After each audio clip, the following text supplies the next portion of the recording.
Hello students, मैं अंजलि पयाल स्वागत करती हूँ आपका आईसीटी वर्चुअल क्लासरूम देहरादून से। कैसे हैं आप सब लोग? उम्मीद करती हूँ आप सब लोग अच्छे होंगे और अपनी लाइफ में बहुत बेहतर कुछ कर रहे होंगे। आज हम बात कर रहे हैं क्लास 7th के साइंस की और चैप्टर 4 का रिवीजन हम यहाँ पर कर रहे थे। तो कुछ प्रश्न हमने देखे थे लास्ट सेशन में। आज के सेशन में कुछ और प्रश्नों के उत्तरों को हम जानेंगे, ठीक है? तो आपको साथ साथ क्वेश्चन के आंसर्स नोट भी करने, एक बार क्विक रिवीजन ले लेंगे प्रीवियस जो हमारे क्वेश्चंस थे उनका।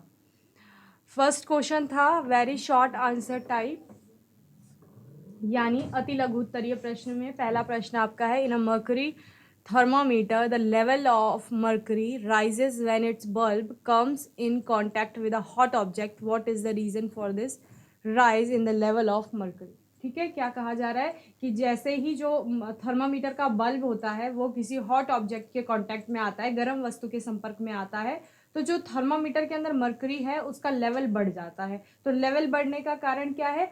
हॉट जो ऑब्जेक्ट है उसके कांटेक्ट में आने से मर्करी जो होता है उसमें प्रसार देखने को मिलता है, यानी एक्सपेंशन। तो वो एक्सपेंड कर जाता है, तो ऊपर को आपको चढ़ता हुआ दिखेगा पारा जब क्या होता है, थर्मामीटर का बल्ब जो है किसी गर्म वस्तु के संपर्क में आएगा। Okay, as the temperature increases then expansion in mercury takes place which leads to the rise in the level of mercury in thermometer. Okay, question number 2, shopkeepers selling ice block usually cover them with jute sacks, explain why. ठीक है, यानी कि jute के जो bag होते हैं generally उसमें shopkeeper जो होते हैं, दुकानदार जो होते हैं, वो आइस के ब्लॉक जब बेचते हैं, यानी बर्फ की सिल्लियां बेचते हैं, तो उन बर्फ की सिल्लियों को जूट के जो बैग होते हैं या थैले या बोरियां जिनको कहा जाता है उनसे कवर करके रखते हैं। क्यों? क्योंकि जूट का जो फाइबर होता है वहां पर वो क्या करेगा, हीट को कंडक्ट नहीं करेगा, और जब हीट कंडक्ट नहीं होगी तो आइस जल्दी से मेल्ट नहीं होगी। ठीक है, मेल्ट नहीं होगी क्योंकि उसको सेल करना है, बेचना है ना उसको, तो बेचने के लिए वो बहुत टाइम तक बर्फ की सिल्ली सही से रहेगी, ठीक है, खराब नहीं होगी, यानी पिघलेगी नहीं बर्फ। Next, the radiators in car are painted black, explain why. जो कार के रेडिएटर होते हैं उनको ब्लैक पेंट किया जाता है, क्यों किया जाता है वो बताना है। तो ब्लैक बॉडीज क्या होती है, एक अच्छी रेडिएटर होती हैं, वो क्या करती हैं, अच्छे से एब्जॉर्ब करती हैं हीट को, और इसीलिए क्या होता है, जो कार के रेडिएटर होते हैं वो ब्लैक कलर के पेंट किए जाते हैं। Okay, to keep her soup warm, Paheli wrapped the container in which it was kept with a woolen cloth. Can she the same method to keep a glass of cold drink cool? Give a reason for your answer. Okay, कहा जा रहा है, पहेली क्या करती है कि गरम सूप है किसी कंटेनर में, उस कंटेनर को वूलन क्लोथ से यानी ऊनी कपड़े से ढक देती है ताकि वो बहुत लंबे समय तक गर्म रहे। क्या वह सेम प्रोसीजर ठंडी वस्तु के लिए कर सकती है? यानी कि अगर कोल्ड ड्रिंक की बोतल है उसको वो वूलन क्लोथ से कवर कर लेगी यानी लपेट लेगी, तो उससे क्या बहुत लंबे समय तक जो वो कोल्ड ड्रिंक है वो ठंडा रहेगा या नहीं रहेगा? ठीक है, तो इसका आंसर आपको जानना है। तो रहेगा, क्यों? क्योंकि वुलन क्लॉथ वहां पर क्या कर रहा है, हीट को पास नहीं होने दे रहा है। क्योंकि ऊष्मा पास नहीं हो रही है तो ना तो ऊष्मा अंदर आ रही है ना अंदर से बाहर जा रही है। ठीक है, इसी प्रकार क्या होगा, ना तो गर्म वस्तु जल्दी से ठंडी होगी ना ही ठंडी वस्तु जल्दी से गर्म होगी। ओके, तो ये सेम मेथड वो गर्म वस्तु के साथ तो अपना ही रही है कि गर्म खाद्य पदार्थ को किसी को गर्म रखना है, ठीक है, सूप को जैसे रखना है, और सेम वो किसके साथ कर सकती है, कोल्ड ड्रिंक के साथ भी कर सकती है। ओके, चलिए नेक्स्ट क्या था, while constructing a house in a coastal area in which direction should the windows preferably face and why. ठीक है, किस साइड को विंडो लगाई जाती है, तो window should preferably towards the sea beach, sea beach की तरफ को विंडो होती है, so that the sea breeze coming from the sea in day and the house cool during the day time. ठीक है, क्या होता है कि जो अगर खिड़कियां जो है वो समुद्र के साइड को है तो वहां से जो दिन में आपकी ठंडी हवाएं चलेंगी वो क्या करेंगी, या जो हवाएं चलेंगी समुद्री वो क्या करेंगी, घर को दिन में ठंडा रखेंगी।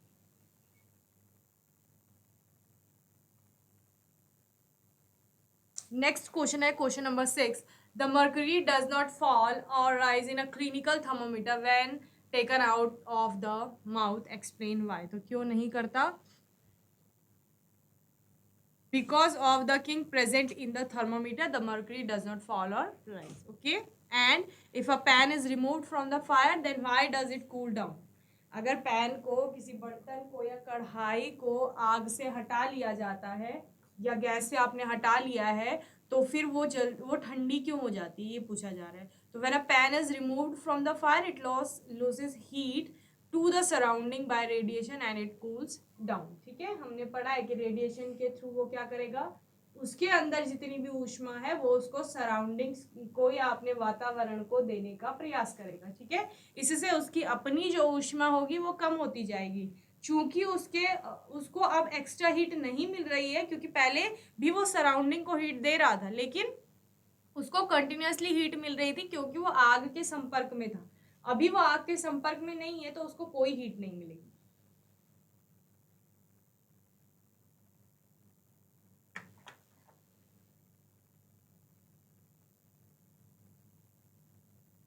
चलिए नेक्स्ट क्वेश्चन देखते हैं.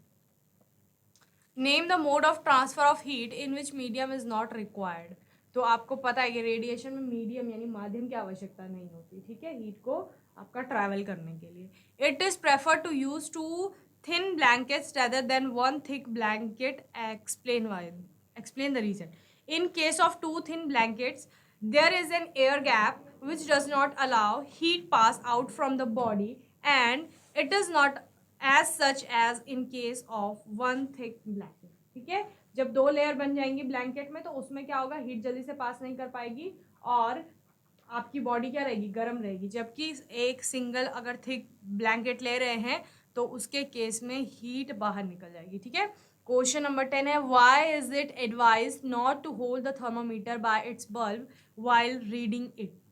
जब थर्मामीटर की रीडिंग पड़ी जाती है, ये सपोज थर्मामीटर है, ये इसका बल्ब है जिसको कि हम ऑब्जेक्ट के कांटेक्ट में लाते हैं ताकि हमें क्या करना है, उस ऑब्जेक्ट का टेम्परेचर नापना है. ठीक है, तो हमने बल्ब को क्या किया, उस ऑब्जेक्ट में रखा, उस सोल्यूशन में रखा, और उसके बाद हम कहते हैं कि इस बल्ब को हाथों से टच नहीं करना है. तो ऐसा क्यों कहा जाता है, क्यों कि जो हमारी बॉडी का टेम्परेचर होगा, उस टेम्परेचर के अकॉर्डिंग टेम्परेचर फ्लक्चुएट कर सकता है. ठीक है, यानी कि टेम्परेचर आपका बदल सकता है. It is advise not to hold the thermometer bulb while reading it, as the level of mercury increases from the actual reading by our body temperature. ठीक है, हमारी बॉडी टेम्परेचर के अकॉर्डिंग वो जो थर्मामीटर का टेम्परेचर है वो कम ज्यादा हो सकता है. सपोज हमने किसी की रीडिंग ली, ठीक है, किसी भी चीज की, या हमने किसी का भी तापमान मापा है, उसमें एक फिक्स टेम्परेचर बताया होगा उसने कि इस ऑब्जेक्ट का टेम्परेचर ये है या इस सोल्यूशन का टेम्परेचर ये है. हम क्या करेंगे, हम अगर उस बल्ब को पकड़ लेंगे तो फिर वो एक्चुअल सोल्यूशन का टेम्परेचर नहीं देगा, वो क्या देगा, वो हमारी बॉडी का टेम्परेचर देने लगेगा.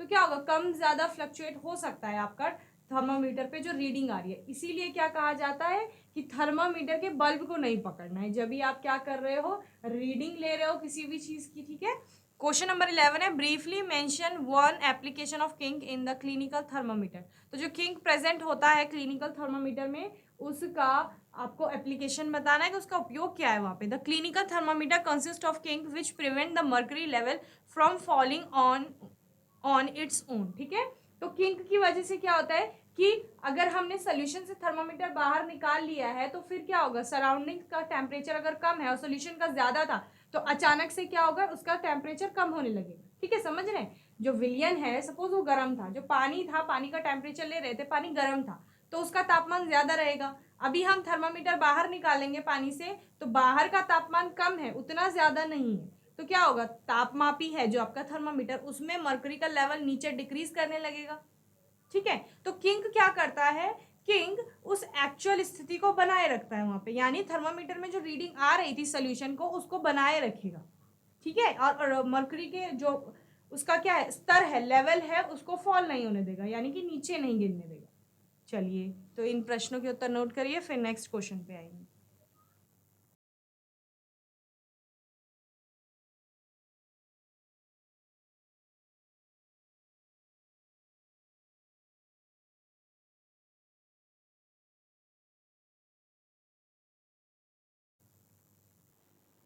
चलिए नेक्स्ट क्वेश्चन देखते हैं. क्वेश्चन नंबर 12 है आपका, explain how do we find out how hot an object really is. समझाइए कि हम कैसे पता लगाते हैं कि कोई वस्तु वास्तव में कितनी गर्म है। ठीक है, यानी कि मैं कह रही हूँ ये वस्तु है कोई और ये गर्म है, तो ये एक्चुअली कितनी हॉट है इसका पता हम कैसे लगाएंगे। तो इसका पता हम तापमापी से लगाएंगे, इसका तापमान मेजर करेंगे तब लगेगा, बाय यूजिंग थर्मामीटर। थर्मामीटर का उपयोग करोगे ना। हम कह रहे हैं कि हमारी बॉडी गर्म है, हमें क्या है, हमें फीवर आ रहा है, हमें बुखार है, ठीक है, और हमें बताना है कितना गर्म है। गर्म तो यूजुअली कुछ लोगों की बॉडी हमेशा गर्म ही रहती है, ठीक है, लेकिन कुछ लोगों की ठंडी रहती है, लेकिन हमें एक्चुअल बताना है कि बॉडी का टेम्परेचर कितना है। तो तब हम क्या करते हैं, तब हम थर्मामीटर का यूज करते हैं। वैसे ही अगर आपको जैसे पानी गर्म लग रहा है और आपको बताना है कि ये कितना गर्म है, गर्म तो 100 डिग्री भी हो सकता है और 80 डिग्री भी हो सकता है, 70, 60, 40 भी हो सकता है, ठीक है, किसी भी पर्सन के लिए 30 डिग्री भी गर्म हो सकता है कि गर्म है ये पानी, ठीक है। तो वहां पर एक्चुअल कितने डिग्री का टेम्परेचर है, यानी कि एक्चुअल गर्म है कितना, तापमान है कितना, जब वो आप किसी यूनिट में, इकाई में बताएंगे तो तब पता चलेगा कि हाँ ये एक्चुअली इतना गर्म है। तो आपने किसका उपयोग करना है, थर्मामीटर का उपयोग करना है, या हमने थर्मामीटर का उपयोग करके डिग्री में जो गर्माहट उस ऑब्जेक्ट की मापी है वही उसका एक्चुअल क्या है कि वो कितनी गर्म है। तो थर्मामीटर का उपयोग करके हम किसी पिंड की गर्माहट की डिग्री को माप सकते हैं। पिंड यानी कोई भी ऑब्जेक्ट जो है, यानी कि वस्तु जो। चलिए नोट करिए आंसर।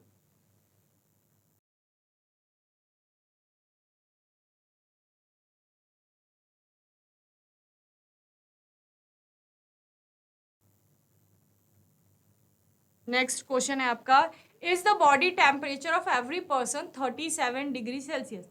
क्या प्रत्येक व्यक्ति के शरीर का तापमान 37 डिग्री सेल्सियस होता है। हमने क्या पढ़ा है, हमने पढ़ा है औसत तापमान जो होता है, ठीक है, क्या पढ़ा है कि मनुष्य के शरीर का औसतन तापमान 37 डिग्री सेल्सियस होता है। औसत हम कब निकालते हैं, जब हमारे पास अलग अलग वेरिएबल्स आती है तो हम उनका एवरेज निकाल लेते हैं। समझ रहे हैं, हम बोल रहे हैं कि क्लास में 10 बच्चों की समझ में ये बहुत अच्छे से आ रहा है, 4 बच्चों की समझ में थोड़ा थोड़ा आ रहा है, 2 बच्चों की समझ में बहुत और थोड़ा कम आ रहा है। कितने हो गए, 16 स्टूडेंट हो गए टोटल। और फिर हम कहते हैं कि 4 स्टूडेंट ऐसे हैं जो कि बिल्कुल भी टॉपिक को समझ नहीं पा रहे, ठीक है, तो टोटल हो गए 20 स्टूडेंट। हम एवरेज बात करें तो हम क्या कहते हैं कि कुछ कुछ समझ में आ रहा है, इतने % बच्चों को समझ आ रहा है, तो हम एवरेज निकालते हैं हर चीज का, ठीक है। जैसे कि कितने बच्चे पास हुए, कितने बच्चे फेल हुए, फिर हम एवरेज रिजल्ट निकालेंगे कि रिजल्ट रहा क्या, तो रिजल्ट अच्छा रहा, ठीक है, यानी कि कुछ हमने क्या पढ़ा है, हमने पढ़ा है औसत तापमान जो होता है, ठीक है, क्या पढ़ा है कि मनुष्य के शरीर का औसतन तापमान 37 डिग्री सेल्सियस होता है। औसत हम कब निकालते हैं, जब हमारे पास अलग अलग वेरिएबल्स आती है तो हम उनका एवरेज निकाल लेते हैं। समझ रहे हैं, हम बोल रहे हैं कि क्लास में 10 बच्चों की समझ में ये बहुत अच्छे से आ रहा है, 4 बच्चों की समझ में थोड़ा थोड़ा आ रहा है, 2 बच्चों की समझ में बहुत और थोड़ा कम आ रहा है। कितने हो गए, 16 स्टूडेंट हो गए टोटल। और फिर हम कहते हैं कि 4 स्टूडेंट ऐसे हैं जो कि बिल्कुल भी टॉपिक को समझ नहीं पा रहे, ठीक है, तो टोटल हो गए 20 स्टूडेंट। हम एवरेज बात करें तो हम क्या कहते हैं कि कुछ कुछ समझ में आ रहा है, इतने % बच्चों को समझ आ रहा है, तो हम एवरेज निकालते हैं हर चीज का, ठीक है। जैसे कि कितने बच्चे पास हुए, कितने बच्चे फेल हुए, फिर हम एवरेज रिजल्ट निकालेंगे कि रिजल्ट रहा क्या, तो रिजल्ट अच्छा रहा, ठीक है, यानी कि कुछ फेल हुए थे तो कुछ ने बहुत अच्छा भी किया था, कुछ पास भी हुए थे। उसी हिसाब से हमने कहा किसी की बॉडी का टेम्परेचर 38 है, किसी का 36 है, किसी का 36 पॉइंट समथिंग है, किसी का 38 पॉइंट समथिंग है, और सभी के बॉडी का जब एवरेज टेम्परेचर कैलकुलेट किया गया, यानी जितने टेम्परेचर थे अलग अलग व्यक्तियों के, जब उनके टेम्परेचर का औसत निकाला गया तापमान, तो वो 37 डिग्री सेल्सियस हुआ। इसका मतलब ये नहीं है कि प्रत्येक व्यक्ति का 37 ही रहा होगा, ठीक है, टेम्परेचर कुछ डिग्री ऊपर कुछ डिग्री नीचे भी हो सकता है, यानी किसी का 36 भी हो सकता है, किसी का 35 हो सकता है, किसी का 38 हो सकता है, किसी का 37 पॉइंट समथिंग हो सकता है, किसी का 36 पॉइंट समथिंग हो सकता है। तो इसके अनुसार जब हम उनका औसत निकालेंगे तो वो 37 डिग्री सेल्सियस, हमने एवरेज ले लिया है कि हाँ ज्यादातर मनुष्य या फिर इसी के आसपास 37 के आसपास, 36, 38 इसी के आसपास क्या रहा होगा, बॉडी का टेम्परेचर रहता है, जो हम मनुष्य हैं सभी का, ठीक है। तो इसीलिए औसत तापमान इसे कहा जाता है, एग्जैक्ट नहीं कहा जाता कि मनुष्य के शरीर का तापमान 37 डिग्री सेल्सियस है। औसतन तापमान जो है वो 37 डिग्री सेल्सियस है। तो यहाँ पर पूछा गया है कि क्या सभी मनुष्य जो है उनका शरीर का तापमान या प्रत्येक जो मनुष्य है उनके शरीर का तापमान 37 डिग्री सेल्सियस है, यानी कि मेरा भी 37 डिग्री सेल्सियस है बॉडी का टेम्परेचर, आपका भी, हर प्रत्येक व्यक्ति का, ठीक है। तो ऐसा नहीं है, हर व्यक्ति के शरीर का तापमान जो होगा वो 37 से थोड़ा कम थोड़ा ज्यादा हो सकता है, ठीक है। No, the body temperature of every person is not 37 degree Celsius, it is an average temperature. यह क्या है, यह औसत तापमान है। It could be slightly higher और स्लाइटली लोअर, ये थोड़ा कम थोड़ा ज्यादा हो सकता है, ठीक है। नहीं, हर व्यक्ति के या प्रत्येक व्यक्ति के शरीर का तापमान 37 डिग्री सेल्सियस नहीं होता है, यह औसत तापमान है, यह थोड़ा अधिक या थोड़ा कम हो सकता है। ओके, चलिए नोट करिए जल्दी से आंसर।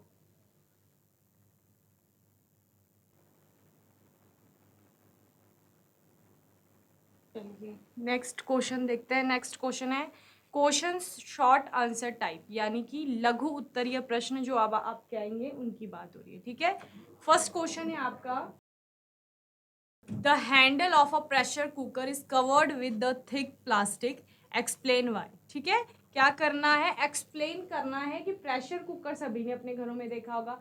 प्रेशर कुकर का जो हैंडल होता है, ठीक है, जिसको पकड़ते हैं, ठीक है, हैंडल, वो थिक प्लास्टिक की कोटिंग उस पर होती है, यानी कि थिक प्लास्टिक से कवर होता है, एक मोटे प्लास्टिक से उसको कवर किया जाता है। एक्सप्लेन वाई, व्याख्या करनी है कि क्यों वो मोटा प्लास्टिक वहां पर यूज किया जा रहा है। तो वो इसलिए किया जा रहा है क्योंकि वो जनरली बेकेलाइट की बात हम करते हैं, ठीक है, जो कि क्या है, थर्मोसेटिक प्लास्टिक में आता है। तो थर्मोसेटिक प्लास्टिक होने के कारण वो क्या करता है, एक तो वो मोल्ड नहीं होता है, यानी कि कितनी भी हीट प्रेशर कुकर को दे दे, वो जो हैंडल है, जिस जो प्लास्टिक है, वो अपने आकार में परिवर्तन नहीं करेगा, ना ही वो पिघलेगा, ना ही उसको ऊष्मा से ज्यादा कोई फर्क पड़ेगा, ठीक है, यानी कि वो अपना शेप चेंज नहीं करेगा। बाकी आपने थर्मोप्लास्टिक जो देखे हैं, जैसे आपने पीवीसी देखा है या फिर पॉलीथीन देखी है, वो कैसे होते हैं, वो गर्मी के संपर्क में आने पर, ऊष्मा के संपर्क में आने पर पिघलना शुरू कर देते हैं। लेकिन बेकेलाइट, मेलामाइन, ये थर्मोसेटिक में आते हैं, ये अपना आकार परिवर्तित नहीं करते, ना ही पिघलते हैं ऊष्मा के संपर्क में आने पर। ओके, ये क्लियर है। पहला रीजन ये है कि उसी का यूज किया जा रहा है, और क्यों किया जा रहा है, आप प्रेशर कुकर वैसे भी तो बना सकते हैं, वो इसलिए किया जा रहा है क्योंकि वो हीट को कंडक्ट नहीं करता, वो ऊष्मा का चालन नहीं करेगा। ऊष्मा का चालन वहां पर नहीं होगा, तो जो प्लास्टिक, जो मोटा प्लास्टिक यूज किया जा रहा है हैंडल पे, वो उसको हम इजीली पकड़ सकते हैं, यानी कि वो गर्म भी नहीं होगा इतना, ठीक है, गर्म नहीं होगा तो इजीली क्या कर सकते हैं, पकड़ सकते हैं। इस वजह से वहां पर उसकी कोटिंग की जा रही है या फिर उससे कवर किया जा रहा है प्लास्टिक के हैंडल को। As we know that plastic is a bad conductor of heat, due to which the heat from the cooker does not flow to its handle and we can hold it easily. So this is a reason because of which the handle of a pressure cooker is covered with the thick plastic. Okay, चलिए note करिए।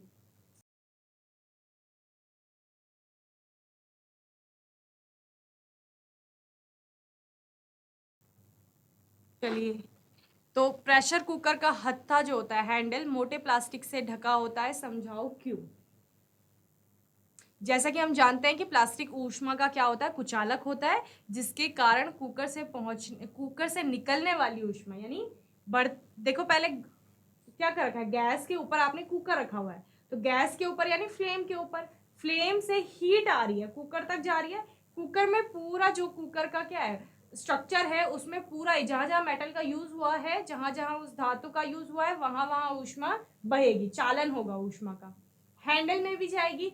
Handle, ये handle है suppose, इसके बाहर क्या करी गई है, थिक प्लास्टिक की कोटिंग करी गई है, थिक प्लास्टिक की कवरिंग करी गई है, तो ये हैंडल तो गर्म हो गया, लेकिन जो प्लास्टिक है चूंकि वो चालन नहीं कर रहा है ऊष्मा का, तो इस थिक प्लास्टिक में अब क्या नहीं आएगी, ऊष्मा नहीं आएगी इस हैंडल से, समझ रहे हैं, यहां ऊष्मा नहीं आएगी, तो हम इसको इजीली पकड़ सकते हैं क्योंकि ये गर्म नहीं होगा। इसीलिए क्या किया जा रहा है, हत्थे तक नहीं पहुंच पाती है ऊष्मा और हम उसे आसानी से पकड़ सकते हैं। तो यही एक कारण है कि जिसके कारण प्रेशर कुकर का जो हत्था है यानी हैंडल, उसमें उसको मोटे प्लास्टिक से ढका होता है। ओके, चलिए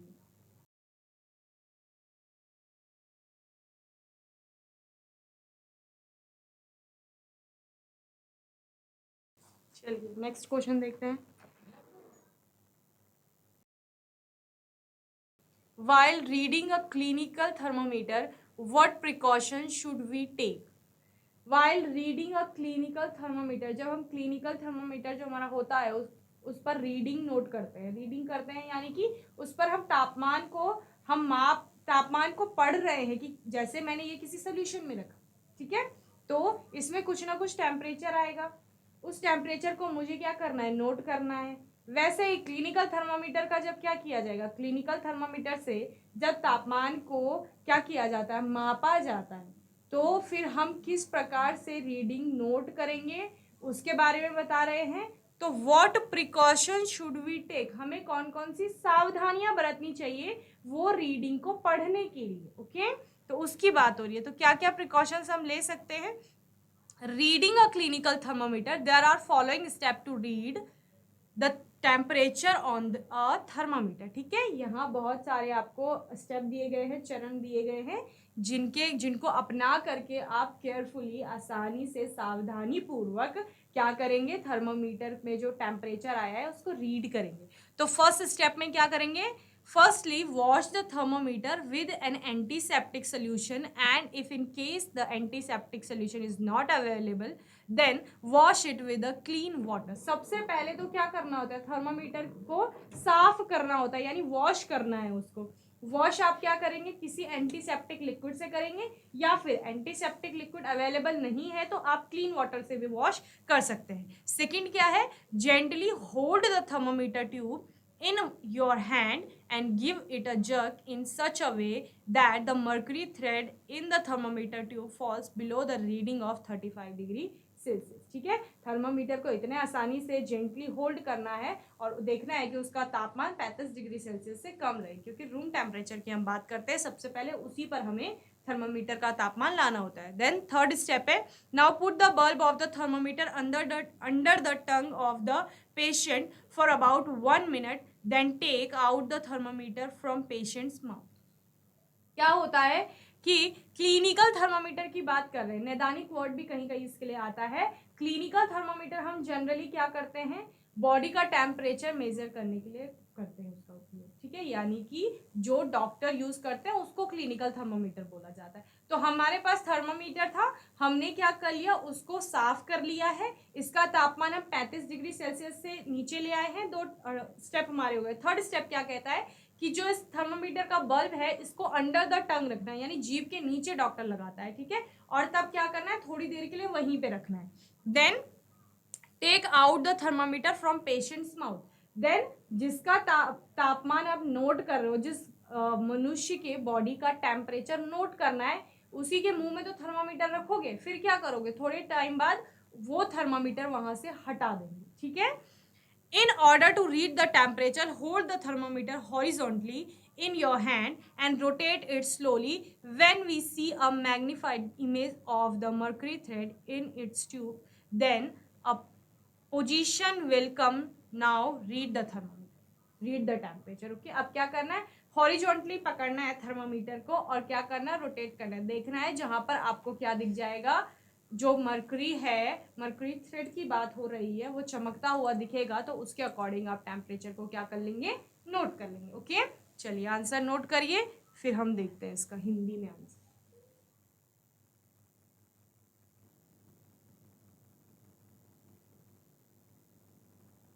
चलिए, तो क्लिनिकल तापमापी का अध्ययन करते समय हमें कौन सी सावधानियां बरतनी चाहिए। पहला है आपका, सबसे पहले थर्मामीटर को एंटीसेप्टिक घोल से धोएं, और यदि एंटीसेप्टिक घोल उपलब्ध ना हो तो क्या करेंगे, इसे साफ पानी से धोएंगे, ठीक है। पहला चरण यही है कि आपको उसको क्या करना है, साफ करना है थर्मामीटर को।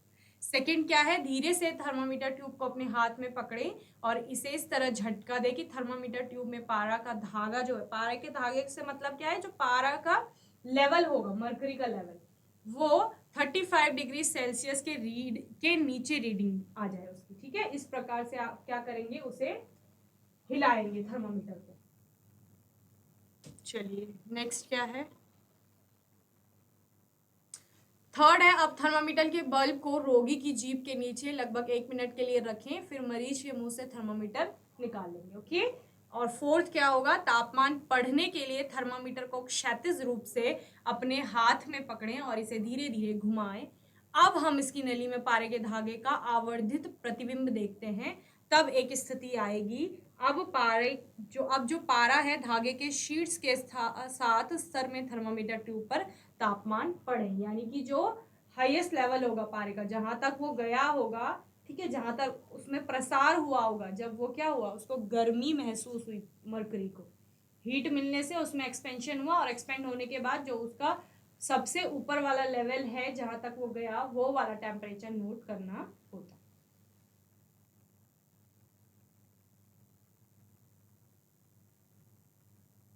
चलिए नेक्स्ट क्वेश्चन देखते हैं। Precautions while reading the thermometer. अब प्रिकॉशंस क्या क्या लेंगे, पहले स्टेप में तो आपने रीडिंग नोट कर ली, ठीक है। अब प्रिकॉशन यानी सावधानियां क्या क्या बरत सकते हैं।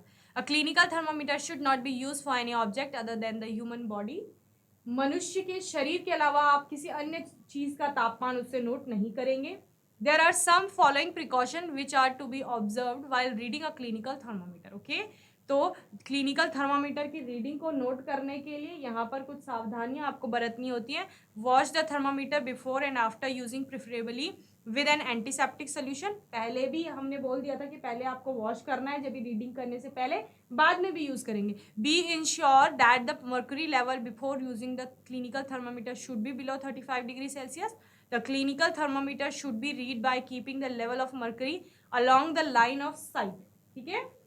And while reading the clinical thermometer it should never be held by the bulb. जब भी आप थर्मामीटर में रीडिंग नोट करेंगे तो कभी बल्ब को नहीं पकड़ेंगे थर्मामीटर का, ठीक है, क्योंकि अगर आप बल्ब पकड़ेंगे तो उससे क्या होगा कि टेम्परेचर यहाँ फ्लक्चुएट कर सकता है, जैसे हमने पहले क्वेश्चन में पढ़ा है।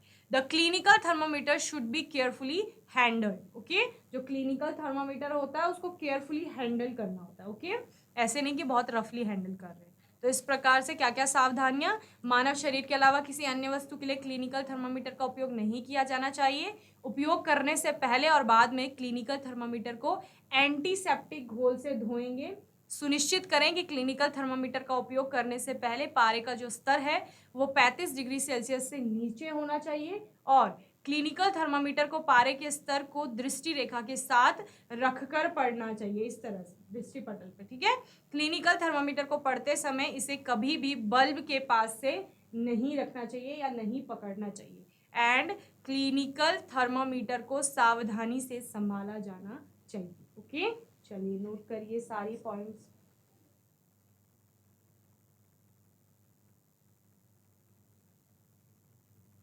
नेक्स्ट क्वेश्चन देखते हैं। State the limitation of clinical thermometer. अब सीमाएं क्या है, सीमाएं यानी कि कमियां, हम बोल सकते हैं कि क्लिनिकल थर्मोमीटर में कमी क्या है वो हमें बतानी है, ठीक है।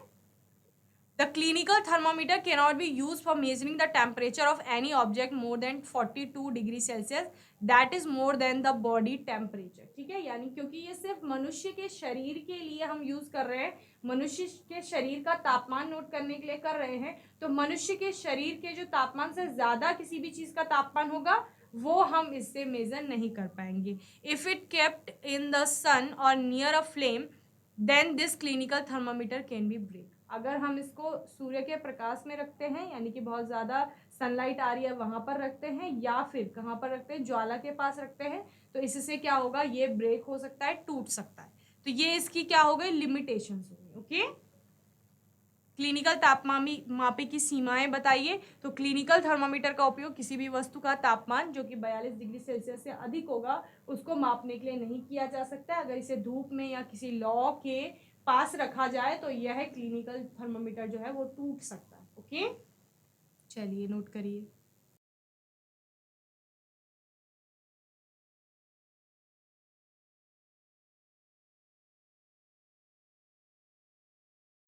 Next question, describe the effect of heat. ऊष्मा के प्रभाव बताने, ऊष्मा के प्रभाव क्या होंगे। ऊष्मा के प्रभाव इस तरह से हो सकते हैं कि आपका जो कोई ठंडी वस्तु है वो एक्सपेंड कर सकती है, और क्या होता है, कैटलिस्ट की तरह ऊष्मा काम करती है और अवस्था में परिवर्तन लाती है, कई चीज़ें हो सकती हैं। यहाँ पर कुछ ही प्रभाव दिखाए गए हैं। When an object is heated then it becomes hotter and may get expand. So in this heat may change the state of the body, like ice can also get changed into the water. क्या कह रहे हैं, ऊष्मा का पहला प्रभाव तो ये है कि ठंडी वस्तु गर्म हो जाएगी, गर्म होने पर क्या होगा, एक्सपेंड कर सकती है, उसमें प्रसार देखने को मिलेगा। प्रसार होने के कारण अवस्था में परिवर्तन देखा जाता है, जिस प्रकार से आपने क्या देखा है कि बर्फ को अगर ऊष्मा दी जाएगी तो वो किस में बदल जाएगा, पानी में बदल जाएगा। और heat sometime act as a catalyst to speed up the chemical reaction. कुछ कुछ रासायनिक अभिक्रियाओं में हीट क्या करती है, आपका एज अ कैटलिस्ट, एक उत्प्रेरक की भांति कार्य करती है। तो हीट देने से क्या होगी, केमिकल रिएक्शन, जो रासायनिक अभिक्रिया है वो तेजी से होने लगती है। जैसे कि रासायनिक अभिक्रिया को छोड़ ले, सिंपली एग्जांपल ले ले कि आपने क्या किया, आपने पानी में चीनी घोला। ठंडे पानी में आप चीनी घोलेंगे तो चीनी बहुत देर लगाती है घुलने में, लेकिन वहीं पर आप अगर उस चीनी और पानी के घोल को थोड़ा ऊष्मा देंगे, यानी कि आपने उसको गैस पे रख दिया है, तो वो चीनी जल्दी घुल जाएगी, यानी अभिक्रिया जल्दी हो गई। किसके कारण, आपकी हीट की प्रेजेंस के कारण, यानी ऊष्मा की उपस्थिति है वहां पर और ऊष्मा वहां पर एज अ कैटलिस्ट कार्य कर रहा है। Then heat can even kill the bacteria as well. Heat, ऊष्मा देने से बैक्टीरिया या जीवाणुओं को क्या किया जाता है, मारा जा सकता है। जैसे कि हम क्या करते हैं, पानी को ऊष्मा देते हैं, हीट देते हैं, बॉईल करते हैं। क्यों, क्योंकि हमको उसमें से जर्म्स, बैक्टीरिया जो भी है उनको मारना होता है, ताकि पानी क्या हो जाए, स्वच्छ हो जाए। ओके, पानी को साफ करने के लिए उसको उबाला जाता है। उबालने का मतलब क्या है, हम उसको हीट दे रहे हैं। तो ये सारे क्या है, ये सारे हीट के यानी कि ऊष्मा के प्रभाव है। ओके, तो क्या क्या कर रहे हैं, जब किसी वस्तु को गर्म किया जाता है तो वो गर्म हो जाती है, ऊष्मा देने पर यानी गर्म हो जाती है। और क्या हो सकती है, फैल सकती है, यानी कि प्रसार, साइज बड़ा हो जाएगा उसका, छोटा आकार था फिर बड़ा हो जाएगा। और क्या होगा, इतनी गर्मी में शरीर की स्थिति बदल सकती है, और जैसे बर्फ भी पानी में बदल सकता है। ठीक है, शरीर की स्थिति नहीं होगी बल्कि किसी वस्तु की स्थिति होगी यहाँ पर। ओके, और ऊष्मा कभी कभी रासायनिक अभिक्रिया को तीव्र करने के लिए उत्प्रेरक का कार्य भी करती है, और ऊष्मा जो है वो जीवाणुओं को भी मार सकती है। तो ये सारे किसके प्रभाव हैं, ऊष्मा के प्रभाव।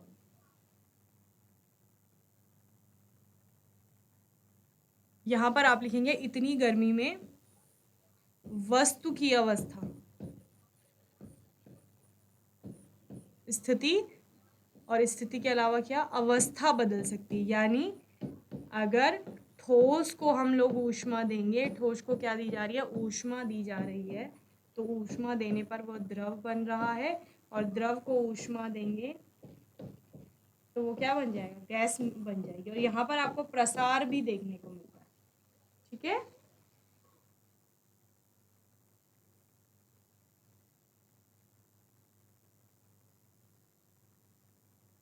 चलिए नेक्स्ट क्वेश्चन है, the freezer is located at the top of the refrigerator, explain why. तो आपने फ्रिज सबने देखा होगा, सबके घरों में होगा फ्रिज। तो फ्रिज का जो सबसे टॉप वाला पार्ट रहता है, वहीं पर क्यों फ्रीजर को रखा जाता है। फ्रीजर कौन सा एरिया होता है, जहां पर की आइस बनती है, यानी कि बर्फ बनता है ना, कोई भी चीज सॉलिड स्टेट में कन्वर्ट हो जाती है ठंडी होने के बाद। सबसे ठंडा वाला रीजन होता है, पूरा एरिया होता है वो फ्रिज का। तो ऊपर ही क्यों रखा जा रहा है, जनरली ज्यादातर जो फ्रिज है उनमें। The freezer is located at the top of the refrigerator. It is because the air inside and around the compartment of freezer gets cool and move downwards. आपने क्या देखा होगा, जब हवा ठंडी हो रही है, ठंडी होकर थोड़ा भारी होती है तो नीचे आती है, तो वहां हवा ठंडी होगी, नीचे आएगी, और नीचे की गर्म हवा कहाँ जाएगी, फिर ऊपर जाएगी। ओके, और ये प्रक्रिया कहाँ चलती रहेगी, फ्रीज के अंदर चलती रहेगी। It is because the air inside around the compartment of freezer gets cool and move downwards, and on the other side the lesser cool air moves upward to get cool. So as a result of this, convection of heat are set up in the air, and the tower section of the refrigerator also gets cool faster. Okay, lower section of the refrigerator. ठीक है, यानी कि क्या कह रहे हैं कि ऊपर तो ठंडा है ही, वहां से तो क्या हो रही है, जितनी भी हवा है वो ठंडी हो रही है, और ठंडी होकर के नीचे आ रही है। अब नीचे जो रेफ्रिजरेटर के पार्ट है वहां गर्म हवा है, वो फिर ऊपर जा रही है। तो इस तरीके से क्या हो रहा है, पूरे रेफ्रिजरेटर का जो तापमान है वो कम होता जा रहा है। ओके, फ्रीजर रेफ्रिजरेटर के सबसे ऊपर स्थित होता है, क्यों, क्योंकि ऊपर की स्थित होता है, ऐसा इसलिए होता है क्योंकि फ्रीज़र के डिब्बों के अंदर और आसपास की हवा ठंडी होकर नीचे की ओर चली जाती है और दूसरी तरफ कम ठंडी हवा ठंडी होने के लिए ऊपर की ओर बढ़ती है, तो इसके परिणाम स्वरूप क्या होता है, गर्मी का संवहन हवा में स्थापित होता है और फ्रिज भी तेजी से क्या हो जाता है, ठंडा हो जाता है। ओके, तो इस तरीके से आप इसका आंसर लिखेंगे। चलिए जल्दी से नोट करिए।